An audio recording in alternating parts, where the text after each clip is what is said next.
ఆవులు దాహంతో అలమటించిపోతున్నాయి. వాగులు గుంట్లన్నీ కూడా ఎండిపోయినాయి.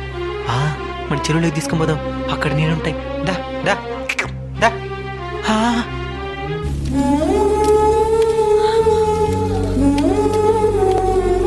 ఏం మామ ఎక్కడ తీసుకొచ్చిన ఆవునా? దాహంతో అలమటిస్తున్నాయిరా, నీళ్లు తాపిద్దామని తీసుకొని వచ్చిన. ఇక్కడికి వస్తే చెరువే ఎండిపోయి ఉంది. చెరువు ఎండిపోయి వారం అవుతున్నది మామ.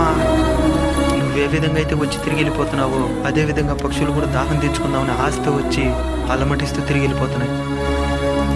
చెట్లన్నరికి అడవులను ఆక్రమించి అదే అభివృద్ధి అనుకుంటే ఇలానే జరుగుతుంది.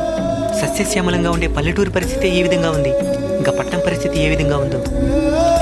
రే చరణ్, నువ్వెళ్ళి మన మేడ మీద పక్షులకి నీళ్లు గింజలు ఏర్పాటు చేయి. సరే మామ. రే గిరి, నువ్వెళ్ళి మన ఇంటి దగ్గర కుళాయి నీళ్ళని ఏర్పాటు చేయి. వీటి దాహం తీర్చుదాం. సరేనా? మీరు కూడా మీ వీధులు తిరిగే మూగజీవులు, ఆవులు కావచ్చు, కుక్కలు కావచ్చు, ఆకాశంలో తిరిగే పక్షులు కావచ్చు, వాటి దాహాన్ని ఆకలిని తీరుస్తారని ఆశిస్తున్నాను.